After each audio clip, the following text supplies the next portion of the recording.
केंद्र स्वराष्ट्र मंत्री अमित शाह आज जम्मू काश्मीर सुरक्षा स्थिति समीक्षा कर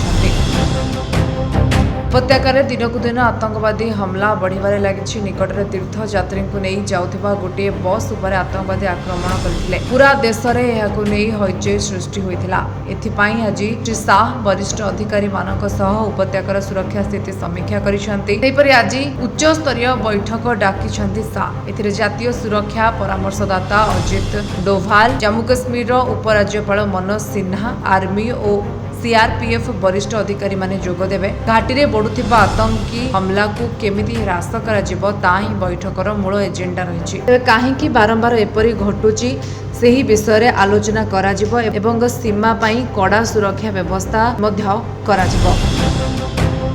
पीटीआई रे प्रकाशित रिपोर्ट अनुसार आज बैठक में स्वराष्ट्र मंत्री को जम्मू काश्मीर वर्तमान स्थिति संपर्क में तथ्य दिजाई। आतंकवादी हमला पर नियाजाइथिबा पदक्षेप संपर्क में से पचारि बुझिछन्ति। गत 4 दिन मध्य आतंकवादी 4टी भिन्न भिन्न ठिकाना रे हमला कर सारिलेଣି। तेबे रेसी, कठुआ और डोडा जिले में एपरि आक्रमण बढ़िबारे लागिछि। एही सब आक्रमण में 9 जन तीर्थयात्री प्राण हराइथिबा बेले 7 जन सीआरपीएफ जवान मध्य आहत होइछन्ति।